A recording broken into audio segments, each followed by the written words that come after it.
ओम अज्ञानतिमिरन्धस्य ज्ञानाञ्जनशलाकया चक्षुरुन्मीलितं तस्मै श्रीगुरवे श्री चैतन्य मनोभीष्ट स्थापित येन भूतले नमो ओम विष्णुपादाय कृष्णप्रेष्ठाय भूतले श्रीमते वेदांत स्वामी कृते नमस्ते सरस्वती देवी गौरवाणी प्रचलन निर्विशेष शून्यवाद प्रदेश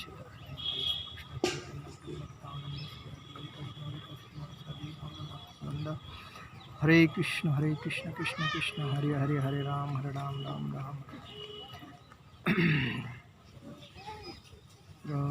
जगतगुरु श्री प्रभुपाद महाराज की जय। परम पूज्य लोकनाथ स्वामी महाराज की जय। श्री श्री गौर निताई भगवान की जय। श्री श्री कृष्ण बलराम जी भगवान की जय। श्री श्री राधा श्याम सुंदर भगवान की जय। भगवते वासुदेवाय ओम नमो भगवते वासुदेवाय। आज हम लोग भक्ति रसामृत सिंधु के ऊपर बात करेंगे, जो रूप गोस्वामी जी इन्होंने बताया है। अध्याय दूसरे पे बात करेंगे।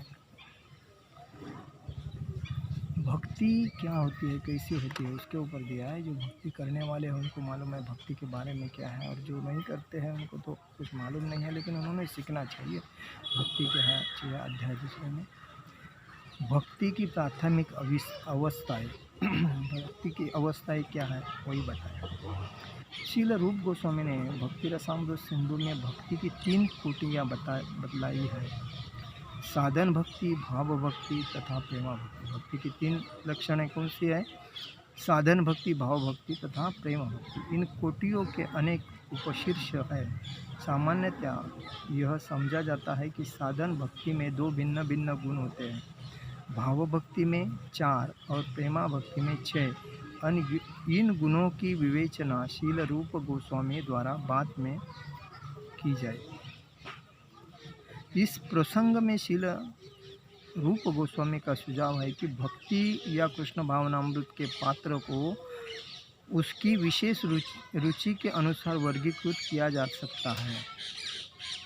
वे कहते हैं कि भक्ति मनुष्य के पूर्व जन्म से चलती आ रही है, सतत प्रक्रिया है। जब तक भक्ति से मनुष्य का कोई विगत संबंध नहीं होता, तब तक वह भक्ति ग्रहण नहीं कर सकता। भक्ति की जब से जन्म हुआ तब से भक्ति की रचना होती है। जब तक भक्ति से मनुष्य का कोई विगत संबंध नहीं होता, तब तक वह भक्ति ग्रहण नहीं कर सकता। मतलब विगत संबंध होना जरूरी है, ये महत्व की बात है। उदाहरणार्थ मान लीजिए कि मैं इस जन्म में कुछ हद तक भक्ति करता हूँ, यद्यपि यह 100% पूर्णतया नहीं की जा रही है वो, किंतु जितनी भी भक्ति मैं करूँगा वह नष्ट नहीं होगी। अगले जीवन में मैं पुनः वही से भक्ति प्रारंभ करूँगा। मतलब जन्मता जो आदमी भक्ति में रहता है 84 लक्ष्य होने के बाद, तो उससे भक्ति कभी टूटती नहीं है। वो बराबर भक्ति करने के वजह से ही तो भक्त बनता है और उसको भक्ति की आस लगती है। जो नहीं करते उनको भक्ति की आस नहीं रहती है। यद्यपि यह 100% पूर्णतया नहीं जा रही हो, किंतु जितनी भी भक्ति मैं करूँगा वह नष्ट नहीं होती। अगले जीवन में पुनः वही से भक्ति प्रारंभ करूँगा। बिंदु तक इस जीवन में मैंने बंद की हो, इस तरह सातत्य सदा बन रहता है। यद्यपि सातत्य ने भी रहे, यदि कोई व्यक्ति संयोग व शुद्ध भक्त के उपदेश में रुचि दिखाता हो तो उसे स्वीकार किया जा सकता है और वह भक्ति में आगे बढ़ सकता है। जो भी हो, ऐसे व्यक्ति जिन्हें भगवद गीता तथा श्रीमद् भागवतम जैसे ग्रंथों के समझने में सहज रुचि है, उनके जीवन भक्ति उन लोगों की अपेक्षा अधिक सरल है जो केवल मानसिक चिंतन, ज्ञान एवं तर्क प्रक्रियाओं के आदि है। देखो, भक्ति में क्या होता है? मानसिक चिंतन और ज्ञान की प्रक्रियाओं के मतलब आदि, मतलब उसको सातत्य होना चाहिए। इस कथन की पुष्टि के लिए प्राचीन काल में विद्वानों ने बहुत प्रमाण दिए हैं। उनके सामान्य मतानुसार कोई भी व्यक्ति अपने तर्कों तथा निर्णयों पर आधारित कतिपय दृढ़ विश्वासों द्वारा शासित हो सकता है। दूसरे व्यक्ति जो उसे भी बड़ा तर्कशास्त्री है, इन निष्कर्षों को काटकर दूसरा सिद्धांत स्थापित कर सकता है। इस तरह तर्क का मार्ग न तो सुरक्षित है न निर्णायक है। इसीलिए श्रीमद् भागवतम की संस्तुति है कि मनुष्य को चाहिए कि वह आचार्य के पदचिन्हों का अनुसरण करे। आचार्य म्हणजे गुरु है उनका आदेश सुने और भक्ति में आए। शील रूप गोस्वामी ने अपनी कृति भक्ति रसामृत सिंधु के भक्ति का सामान्य विवरण दिया है।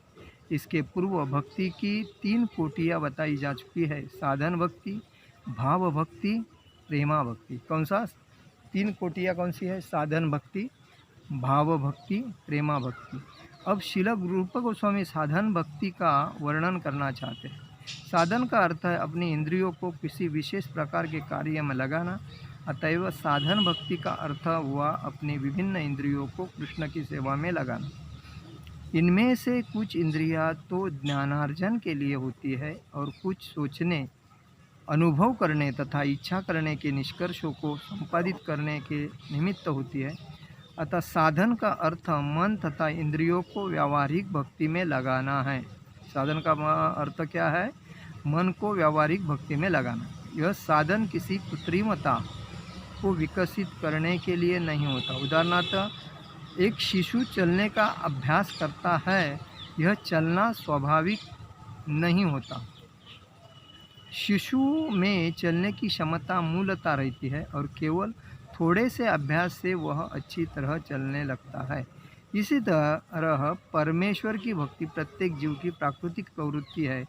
यहाँ तक कि आदिवासी जैसे असभ्य लोग भी प्रकृति के नियम द्वारा प्रदर्शित किसी अद्भुत घटना को नमस्कार करते हैं और इसकी प्रशंसा करते हैं कि हर अद्भुत दृश्य या घटना के पीछे कोई न कोई परम शक्ति होती है।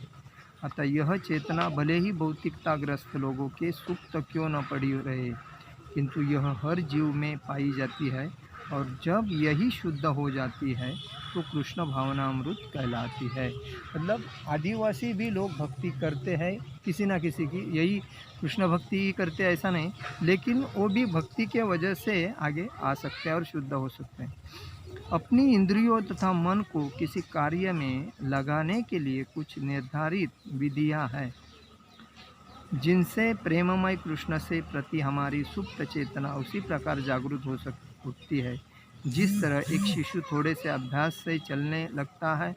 जिसमें मूलभूत चलने की क्षमता नहीं होती वह अभ्यास में चल नहीं सकता। इसी प्रकार मात्र अभ्यास अर्थात साधन से कृष्ण भावनामृत को जागृत नहीं किया जा सकता। वस्तुतः ऐसा कोई साधन है ही नहीं जब हम अपनी अंत क्षमता का विकास भक्ति के लिए करना चाहते हैं।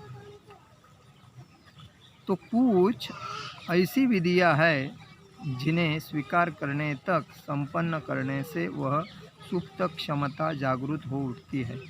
ऐसा अभ्यास साधन भक्ति कहलाता है। प्रत्येक जीव भौतिक भक्ति मतलब माया के वशीभूत होकर उन्मत्तता की असामान्य स्थिति में जकड़ा रहता है। श्रीमद् भागवतम में कहा गया है, सामान्यतया बद्ध जीव उन्मत्त होता है क्योंकि वह सदैव ऐसे कार्यों में लगा रहता है जो बंधन तथा दुख के कारण है। आत्मा अपने मूल रूप में सच्चिदानंद स्वरूप है। भौतिक कार्यों में फंसने के कारण ही वह दुखी, नश्वर तथा अज्ञानी बन जाता है। आत्मा कभी अज्ञानी बन जाता है जब वो सच्चिदानंद रूप भौतिक कार्यों में फंसता है, तभी वह नश्वर तथा अज्ञानी बन जाता है।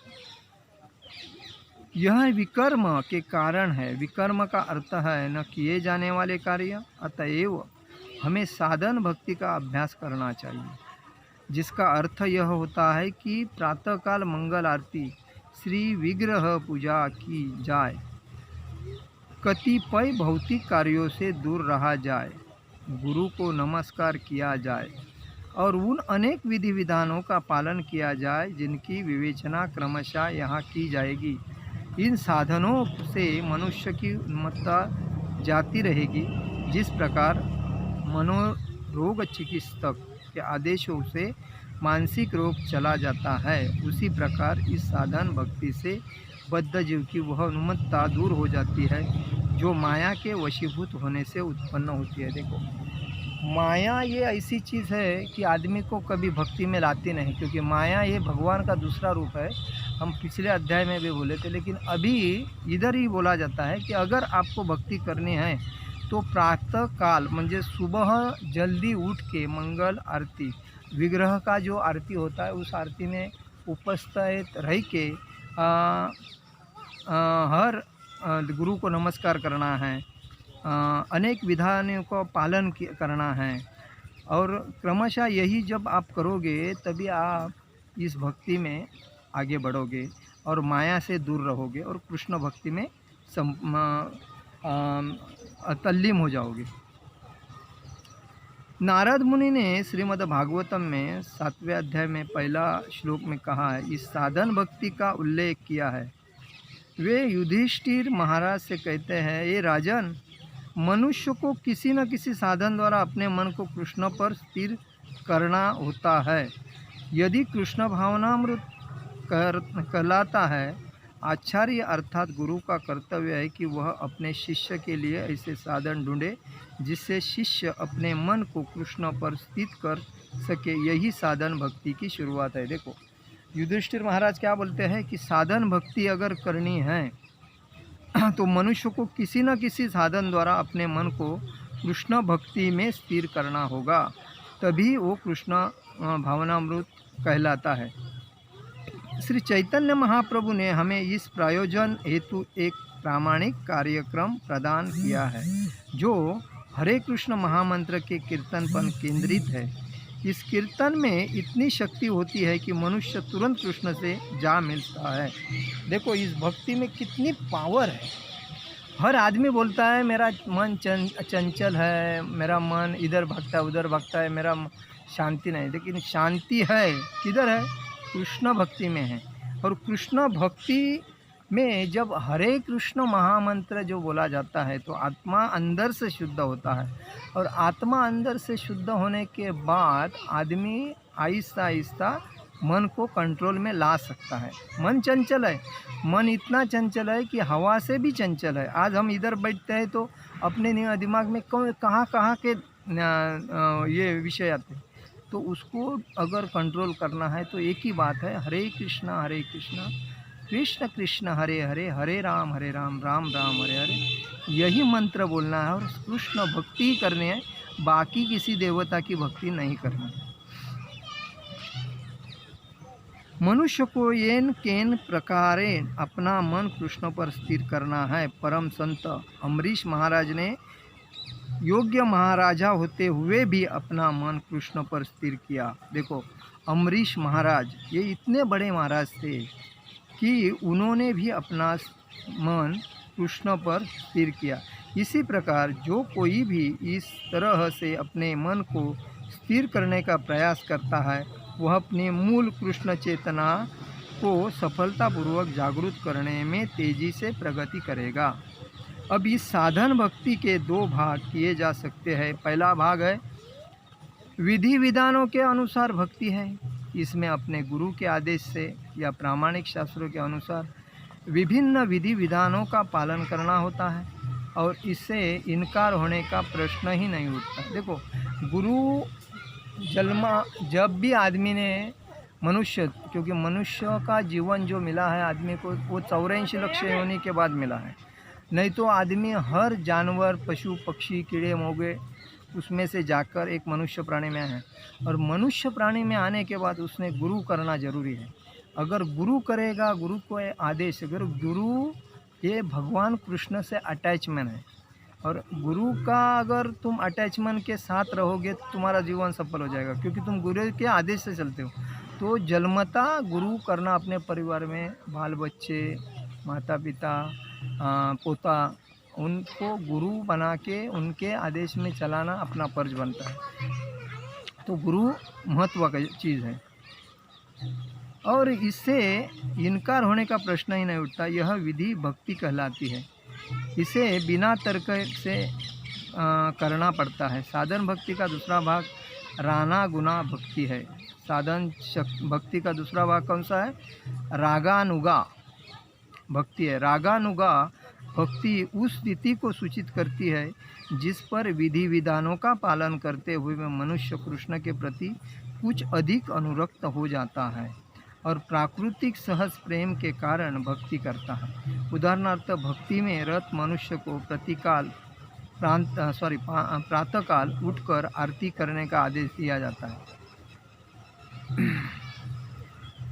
प्रारंभ में अपने गुरु के आदेश से शिष्य तड़के जल्दी उठता है और आरती करता है, किंतु फिर उसमें वास्तविक अनुराग उत्पन्न हो जाता है। जब उसमें यह अनुराग उत्पन्न हो जाता है तो वह स्वतः अर्चा विग्रह को सजाता है, उसके लिए तरह तरह के वस्त्र तैयार करता है और भक्ति उत्तम रीति से करने के लिए नई नई योजनाएं बनाता है। यद्यपि यह भक्ति साधन भक्ति के अंतर्गत आती है, किंतु यह प्रेमामयी सेवा की भेंट स्वतः स्फूर्त होती है। इस तरह साधन भक्ति दो भागों में विभक्त की जा सकती है, वैधि तथा रागानुगा।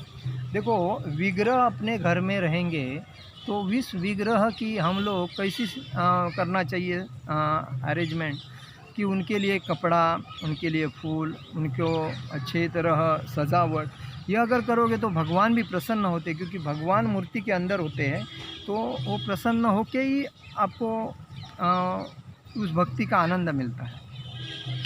रूप गोस्वामी ने भक्ति के प्रथम भाग अर्थात वैधि भक्ति की परिभाषा इस प्रकार दी है: जब भगवान के प्रति कोई अनुरक्ति या कोई रागानुगा भक्ति नहीं होती और मनुष्य गुरु के आदेश पालन मात्र के लिए या शास्त्रों का पालन करने के लिए भगवान की सेवा में लगा रहता है, तो ऐसी अनैच्छिक सेवा वैधि भक्ति कहलाती है।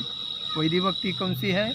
कि मनुष्य गुरु के आदेश पालन मात्र लिए या शास्त्रों का पालन करने के लिए भगवान की सेवा में लगा रहता है, ऐसी अनैच्छिक सेवा वैधि भक्ति कहलाती है।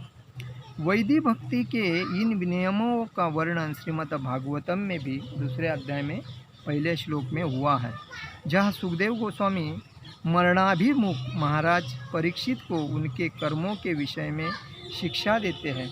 सुखदेव गोस्वामी से महाराज परीक्षित की भेंट अपनी मृत्यु से 1 सप्ताह पूर्व हुई थी। देखिए, सुखदेव स्वामी की महाराज परीक्षित जी से भेंट कभी हुई थी? फक्त 1 हफ्ते पहले। और राजा घबराया हुआ था कि मृत्यु होने के पूर्व क्या करना चाहिए। वहाँ पर अन्य अनेक मुनि भी आ गए थे, किंतु कोई भी उन्हें सही निर्देश न दे सका। तब सुखदेव स्वामी ने उन्हें यह निर्देश दिया: हे राजन, यदि आप अगले सप्ताह निर्भीक होकर मृत्यु का सामना करना चाहते हैं।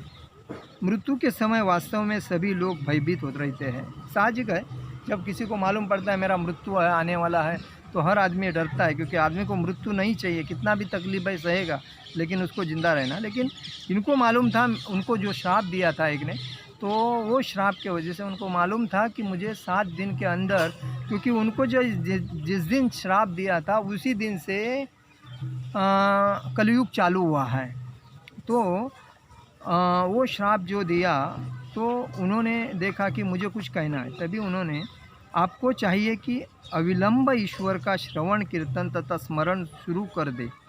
तभी उनको सुखदेव गोस्वामी क्या कहते हैं, आप श्रवण कीर्तन स्मरण शुरू कर दे। यदि कोई हरे कृष्ण का कीर्तन और श्रवण करे तथा भगवान कृष्ण का सदैव स्मरण करे, तो वह किसी भी क्षण आने वाली मृत्यु से निडर रह सकता है। देखो, मरण आता है ऐसा अगर आपको मालूम है, तो उस टाइम क्या करना चाहिए? हर आदमी ने कीर्तन, श्रवण, स्मरण, ये गोष्ठी करना चाहिए भगवान की। सुखदेव गोस्वामी कहते हैं कि भगवान श्री कृष्ण ही है, इसीलिए वे संस्तुति करते हैं कि मनुष्य को सदैव कृष्ण के विषय में श्रवण करना चाहिए। वे यह नहीं कहते हैं कि देवताओं का श्रवण और कीर्तन किया जाए। मायावादियों का कहना है कि मनुष्य चाहे कृष्ण के नाम का कीर्तन करे या देवता के नाम का, परिणाम एक जैसा होगा, लेकिन वास्तविकता यह नहीं है। श्रीमद् भागवतम के प्रामाणिक कथन के अनुसार मनुष्य को एकमात्र भगवान विष्णु कृष्ण का श्रवण तथा कीर्तन करना चाहिए। देखिए परीक्षित महाराज क्या बोलते हैं कि आदमी को देवता की भक्ति नहीं करनी चाहिए, भगवान कृष्ण की भक्ति करनी चाहिए। खाली भगवान कृष्ण की भक्ति करेगा तो ही वो आदमी संभल जाएगा, वरना नहीं संभलेगा। पुनरच जन्म पुनरच मरण, ये उसका चक्र चालू रहेगा। लेकिन भगवान कृष्ण की स्मरण श्रवण कीर्तन यह अगर करते रहेगा तो उसको कोई मतलब तकलीफ नहीं है, और वही भक्ति करनी चाहिए। अतएव सुखदेव गोस्वामी ने परीक्षित महाराज को राय दी कि मृत्यु से निडर बनने के लिए मनुष्य को सभी प्रकार से भगवान कृष्ण का श्रवण कीर्तन स्मरण करना चाहिए। वे यह भी बताते हैं कि भगवान सर्वात्मा है। सर्वात्मा का अर्थ है हर एक का परमात्मा। कृष्ण को ईश्वर अर्थात परम नियंता भी कहा गया है, जो हर एक के हृदय में स्थित है। इसीलिए यदि हम किसी तरह से कृष्ण के प्रति अनुरक्त बोले तो वे हमें समस्त संकटों से मुक्त कर देंगे। भगवद गीता में कहा गया है कि जो कोई भगवत भक्त बन जाता है वह कभी विनष्ट नहीं होता, किंतु अन्य लोग सदैव विनष्ट होते हैं। विनष्ट का अर्थ है कि मनुष्य का जीवन पाकर व्यक्ति जन्म तथा मृत्यु के पास से बाहर नहीं निकल पाता, और इस तरह वह अपना सुनहरा अवसर खो देता है। ऐसा व्यक्ति यह नहीं जान पाता कि प्रकृति उसे कहाँ फेंक दे रही है। देखिए मैं अभी आपको बोला 84 लाख योनि के बाद हमें जो मनुष्य का जीवन मिला, इसका क्या फ़ायदा है? कृष्ण भक्ति करके उसको सफलता मिलेगी, वरना सफलता नहीं मिलेगी। वरना वो कोई भी इसमें योनि में जा सकता है, 84 योनि में वापस पुनरत जन्म पुनरत मरण। इसलिए भगवान की भक्ति, कृष्ण भगवान की भक्ति करनी जरूरी है। मान लीजिए कि मनुष्य अपने इस मानव जीवन की कृष्ण भावनामृत का विकास नहीं कर पाता, तब वह जन्म मृत्यु के चक्र में फेंके दिया जाएगा, जिसमें जीवन की 84 लाख योनियाँ होती है, और इस तरह उसका आध्यात्मिक स्वरूप हो जाएगा। उसे यह ज्ञात नहीं रहता है कि वह वृक्ष बनेगा या पशु पक्षी बना अथवा अन्य ऐसा की ही कुल, क्योंकि जीवन की अनेक योनियाँ होती है। मूल कृष्ण भावनामृत को जागृत करने के लिए श्रील रूप गोस्वामी संस्तुत करते हैं कि हमें गंभीरतापूर्वक अपने मनों को किसी न किसी तरह कृष्ण में लगाकर मृत्यु से निडर बनना चाहिए। मृत्यु के बाद हमें अपना गंतव्य ज्ञात नहीं होता, क्योंकि हम पूरी तरह से प्रकृति के नियमों के वशीभूत होते हैं। एकमात्र भगवान कृष्ण की प्रकृति के नियमों के नियामक है। अतएव यदि हम गंभीरतापूर्वक कृष्ण की ही शरण ले जाते हैं तो हमें अनेकानेक योनियों में वापस फेंके जाने का भय नहीं रह जाता। देखिए 84 लाख योनि में कृष्ण भक्ति अगर करते हैं तो 84 लाख योनि में आपको जाना नहीं पड़ता है, नहीं तो वापस 84 लाख योनि में जाना पड़ेगा। जैसा कि भगवद गीता में पुष्टि हुई है कि निष्ठावान भक्तों को निश्चित रूप से कृष्ण के धाम में भेज दिया जाता है। निष्ठावान जो परम भक्त है उसको कहाँ भेज दिया जाता है? कृष्ण के धाम में ही भेज दिया जाता है। पद्म पुराण में भी इसी विधि की सलाह दी गई है कि उसमें कहा गया है कि मनुष्य को चाहिए कि वह सदैव भगवान विष्णु का स्मरण करे, या ध्यान अर्थात कृष्ण का निरंतर स्मरण कहलाता है। कहा गया है कि मन को विष्णु में स्थित करके ध्यान करना चाहिए। पद्म पुराण की संस्तुति है कि मनुष्य को चाहिए कि वह अपने मन को ध्यान द्वारा सदैव विष्णु के स्वरूप पर स्थिर रखे और उसे क्षण भर भी न भूले। चेतना की यह अवस्था समाधि कहलाती है। विष्णु के नाम को स्मरण करते रहना है, उसको ज़रा भी भूल नहीं जाना है। हमें अपने जीवन के कार्यकलापों को इस तरह बढ़ाने का प्रयत्न करना चाहिए कि हम विष्णु या कृष्ण के निरंतर स्मरण रखें। यही कृष्ण भावनामृत है। चाहे कोई विष्णु के चतुर्भुज रूप में अपने मन को केंद्रित करे या दो भुजाओं कृष्ण के रूप पर, दोनों एक ही है। पद्म पुराण की संस्कृति है कि जैसे भी हो सदैव विष्णु का चिंतन करो, किसी भी परिस्थिति में उन्हें मत भुलाओ। वास्तव में समस्त विधि विधानों में यही सबसे मूल बात है, क्योंकि जब किसी काम को करने के लिए अपने से बड़े का आदेश होता है तो उसी के साथ निषेध भी रहता है। जब यह आदेश होता है कि सदैव कृष्ण का स्मरण करो तो निषेध यह होता है कि उन्हें कभी भी मत भूलो। इस सरल आदेश तथा निर्देश के दायरे में सारे विधि विधान पूर्णतया आ जाते हैं। यह विधि विधान सभी वर्णों तथा आश्रमों पर लागू होता है। वर्ण चार है: ब्राह्मण, पुरोहित तथा बुद्धिजीव। ब्राह्मण कौन होते हैं? पुरोहित तथा बुद्धिजीव मतलब ज्ञानी होते हैं। क्षत्रिय योद्धा तथा राजनीतिज्ञ। क्षत्रिय कौन होते हैं? योद्धा होते हैं, लड़ाऊ होते हैं। और राजनीतिज्ञ राजकारणी होते हैं। वंश्य व्यापारी तथा कृषक होते हैं, व्यापार करने वाले वंश्य होते हैं। और शूद्र म्हणजे श्रमिक म्हणजे सेवक होते। शूद्र कौन होते हैं? सेवक, जो सेवा नौकरी करते हैं वो शूद्र होते हैं। मानव आश्रम मतलब चार: ब्राह्मण, क्षत्रिय, वैश्य, शूद्र। मानक आश्रय भी चार होते हैं: ब्रह्मचर्य, गृहस्थ, वानप्रस्थ तथा संन्यास। मानक आश्रय कौन से हैं?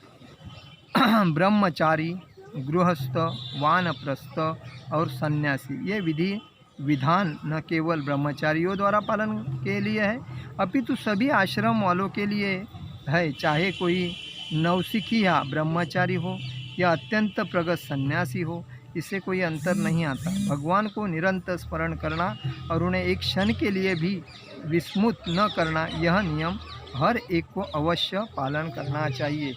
देखिए, भगवान को एक क्षण के लिए भी भूलना नहीं चाहिए। भगवान का नामस्मरण अपने में रहना चाहिए। हरे कृष्णा कृष्ण कृष्ण हरे हरे, हरे राम राम राम हरे हरे। यदि इस आदेश का पालन किया जाता है तो अन्य सारे विधि विधान एक एक करके स्वतः पालित हो जाते हैं, बंद हो जाते हैं। अन्य सारे विधि विधान इसी एक आधारभूत सिद्धांत के अधीन माने जाते हैं। विधि विधानों के आदेशों तथा कर्म के फलों का उल्लेख श्रीमद् भागवतम में 11वें अध्याय में 5वां श्लोक हुआ है। राजा निम्न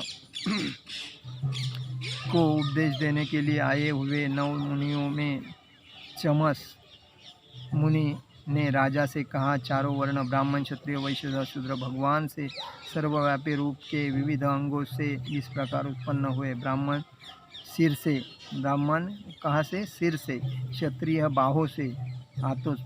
वैश्य कमर से और शूद्र पाहों से।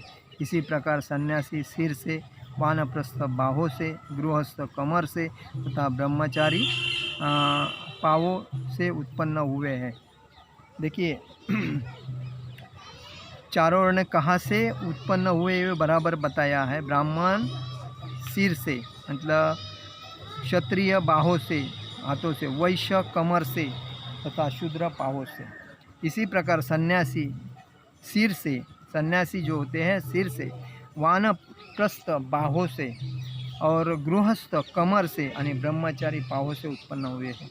ये विभिन्न वर्ण तथा आश्रम योग्यता के आधार पर बने हैं। भगवद गीता में पुष्टि हुई है कि चारों वर्ण तथा चारों आश्रमों की सृष्टि स्वयं भगवान ने व्यक्तिगत योग्यताओं के अनुसार की है। जिस प्रकार शरीर के विभिन्न अंगों को भिन्न भिन्न प्रकार के कार्य करने होते हैं, उसी प्रकार वर्ण तथा आश्रमों के योग्यता तथा पद के अनुसार भिन्न भिन्न प्रकार के कार्य होते हैं, किंतु इन समस्त कार्यों का एकमात्र लक्ष्य भगवान ही रहता है। भगवद गीता में पुष्टि की गई है कि भगवान परम भोक्ता है, अतएव चाहे कोई ब्राह्मण हो या शूद्र, उसे अपने कार्यों द्वारा भगवान को तुष्ट करना होता है। इसी पुष्टि श्री भागवतम के एक श्लोक द्वारा भी हुई है, जिसका अर्थ है हर व्यक्ति को अपने विशेष कर्म में संलग्न रहना चाहिए, किंतु ऐसे कर्म की पूर्णता की परीक्षा यह है कि ऐसे कर्म से भगवान कितने संतुष्ट हुए हैं। यहाँ यह आदेश है कि मनुष्य को अपने पद के अनुसार कर्म करना चाहिए और ऐसे कर्म से या तो परम पुरुष को संतुष्ट करना होगा, अन्यथा अपने पद से नीचे उतरना होगा। उदाहरणार्थ भगवान के सिर के से उत्पन्न ब्राह्मण का कार्य है शब्द ब्रह्म अर्थात दिव्य वैदिक शब्दों का उपदेश देना है। ब्राह्मण को सिर होने के कारण शब्द ब्रह्म का उपदेश तो देना ही है, किंतु साथ ही उसे भगवान के निमित्त भोजन भी करना है। वैदिक आदेशों के अनुसार जब ब्राह्मण भोजन करता है तो यह समझना चाहिए कि उसके माध्यम से भगवान भोग लगा रहे हैं, किंतु इसका अर्थ यह नहीं है कि ब्राह्मण भगवान के निमित्त भोजन को ग्रहण करे पर संसार को भगवद गीता का संदेश का उपदेश न दे। वस्तुतः जो व्यक्ति गीता के संदेश का उपदेश देता है वह कृष्ण को अत्यंत प्रिय होता है। इसकी पुष्टि गीता में भी की गई है। ऐसा उपदेशक वास्तव में ब्राह्मण होता है और इस तरह उसे भोजन कराने से साक्षात भगवान को भोजन कराया जाता है। जो भगवद गीता का ज्ञान देता है उसको भोजन कराने से भगवान को भोजन कराया जाता है। इसी तरह क्षत्रिय को माया के प्रहारों से लोगों की रक्षा करनी होती है, यही उसका कर्तव्य है। उदाहरणार्थ जो ही महाराज परीक्षित ने एक काले व्यक्ति को एक गाय का वध करने का प्रयास करते हुए देखा तो ही उन्होंने अपनी तलवार निकाल ली और उसे काले पुरुष को, जिसका नाम कली था, मारना चाहा। यही क्षत्रिय का कर्तव्य है। संरक्षण प्रदान करने के लिए हिस्सा की आवश्यकता पड़ती है। भगवद गीता में भगवान कृष्ण ने कुरुक्षेत्र के युद्ध स्थल में अर्जुन को हिस्सा करने का आदेश जनता को संरक्षण प्रदान करने के लिए ही दिया था। वैश्यों का कार्य है अन्नोत्पादन करना, अन्न का व्यापार करना और उसका वितरण करना। श्रमिक वर्ग या शूद्र है वे जिनमें ब्राह्मणों, क्षत्रियों अथवा वैश्यों जितनी बुद्धि नहीं होती, अतएव वे अपने शारीरिक श्रम द्वारा इन उच्च वर्णों की सहायता करने के निमित्त इस प्रकार समाज के विभिन्न वर्णों में पारंपरिक सहयोग तथा आध्यात्मिक उन्नति पाई जाती है। जब ऐसा सहयोग नहीं होगा तो समाज के सदस्यों का अध्यापतन हो जाएगा। इस कलयुग में वर्तमान स्थिति यही है, कोई भी अपना कर्तव्य पूरा नहीं करता और प्रत्येक मनुष्य अपने को ब्राह्मण या क्षत्रिय कहकर ही गर्वित रहता है, किंतु वस्तुतः ऐसे लोग पदविहीन होते हैं। वे भगवान के संपर्क में विलग हो चुके होते हैं क्योंकि वे कृष्ण भावना भावित नहीं होते। अतएव कृष्ण भावनामृत आंदोलन सारे मानव समाज को सही स्थिति में लाने की निमित्त है, जिससे हर व्यक्ति सुखी रहे और कृष्ण भावनामृत विकसित करके लाभ उठाए। भगवान श्री कृष्ण ने उद्धव को उपदेश दिया था कि मानव समाज के वर्ण तथा आश्रम के विधि विधान का पालन करके मनुष्य भगवान को तुष्ट कर सकता है और इस तुष्टि के फलस्वरूप सारा समाज बिना किसी कठिनाई के जीवन की सारी आवश्यकता है बाहुल्य में प्राप्त कर सकता है। इसका कारण यह है कि भगवान आखिरकार अन्य समस्त जीवों का पालन करते हैं। यदि सारा समाज अपना अपना कर्तव्य करता है रहे और कृष्ण भावना में रत रहे तो इसमें कोई संदेह नहीं कि समाज के सारे सदस्य शांति एवं सुखपूर्वक रह सकेंगे। इस तरह जीवन की आवश्यकताओं का अभाव नहीं रहेगा और सारा संसार वैकुंठ में परिणत हो जाएगा। श्रीमद् भागवतम के आदेशों और कृष्ण भावनामृत के कर्तव्यों का पालन करने से सारा समाज वैकुंठ धाम में भेजे बिना सभी प्रकार से सुखी हो जाएगा। श्रीमद् भागवतम में यही 11वें अध्याय में 27वें श्लोक में श्री कृष्ण ने उद्धव से ऐसे ही वचन कहे हैं। वे कहते हैं कि हे उद्धव, सारे ही व्यक्ति अपने अपने कार्यों में लगे हुए हैं। ये कार्य चाहे मोदित हो या सामान्य सांसारिक कार्य हो, यदि वे इनमें से किसी भी कार्य के फलस्वरूप कृष्ण भावना भावित होकर मेरी पूजा करते हैं तो वे स्वतः इस जगत में और परलोक में भी सुखपूर्वक रहते हैं। इसमें कोई संशय नहीं है। कृष्ण के इस कथन से हम इस निष्कर्ष पर पहुंच सकते हैं कि कृष्ण भावनामृत के लिए किए गए कार्यों से प्रत्येक मनुष्य की समस्त इच्छाओं की पूर्ति हो सकती है। इस प्रकार कृष्ण भावनामृत आंदोलन इतना उत्तम है कि इसमें अपने को ब्राह्मण, क्षत्रिय, वैश्य, शूद्र, ब्रह्मचारी, गृहस्थ, वानप्रस्थ अथवा सन्यासी कहने की भी आवश्यकता नहीं है। जो व्यक्ति जिस कार्य का व्यवसाय में लगा है वह उसी में लगा रहे। उसे चाहिए कि वह कृष्ण भावना भावित होकर अपने कर्मों के फल से भगवान कृष्ण की केवल पूजा भर करे। इससे सारी स्थिति संभल जाएगी और इस संसार में हर व्यक्ति सुखी तथा शांति से रहेगा। नारद पंचरात्र में भक्ति के विधानों का वर्णन इस प्रकार मिलता है। शास्त्रों द्वारा स्वीकृत कोई कार्य जो भगवान की तुष्टि में के उद्देश्य से किया जाता है, हे संत गुरुओं द्वारा भक्ति का विधान माना जाता है। यदि कोई व्यक्ति प्रामाणिक गुरु के निर्देश में नियमित रूप से भगवान की ऐसी सेवा करता है तो वह धीरे धीरे भगवान की शुद्ध प्रेमा भक्ति के पद को प्राप्त होता है। देखिए भगवान ने क्या कहा है, इन संसार में सभी लोगों ने कृष्ण भक्ति करनी चाहिए। अगर कृष्ण भक्ति जब करोगे तभी सुखी रहोगे और आप धाम में मेरे पहुंच जाओगे। अगर वो आदमी कोई भी रहे, ब्रह्मचार्य रहे, गृहस्थ रहे, वानप्रस्थ रहे, सन्यासी रहे, क्षत्रिय रहे, ब्राह्मण रहे, क्षत्रिय वैश्य रहे, उससे कोई फ़र्क नहीं पड़ता, लेकिन हर आदमी ने अपना काम ईमानदारी से करना चाहिए। अगर ईमानदारी से कोई भी आदमी अपना काम करके भक्ति करता है तो मेरे धाम में पहुंच जाएगा, ऐसा भगवान खुद कहते हैं।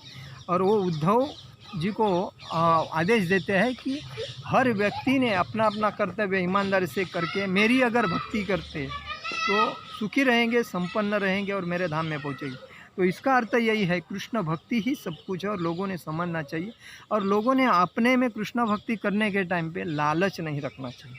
आज हर जगह पे कृष्ण भक्ति करने वाले भी लालची रहते हैं, तो वो लालच नहीं रहना चाहिए। लालच रहने से आदमी स्वार्थी बनता है, स्वार्थी बनने से आदमी तमोगुण रजोगुण में घुसता है। वैश्वात सत्वगुणी होकर अगर भक्ति करेंगे तो शुद्ध भक्त बन के अपना ये जो अपने को भगवान ने जो ये मनुष्य जीवन दिया है उसका आनंद ले सकते हैं। यही है कि लोगों ने समझना चाहिए कि हमें कृष्ण भक्ति करनी है और शुद्ध पारदर्शक एकनिष्ठ शुद्ध भक्त बन के सेवा करनी चाहिए। आज मेरा प्रवचन यही समाप्त करता हूँ। हरे कृष्ण कृष्ण कृष्ण हरे हरे राम राम राम हरे हरे। जगत गुरु श्रील प्रभुपाद महाराज की जय। परम पूज्य लोकनाथ स्वामी महाराज की जय।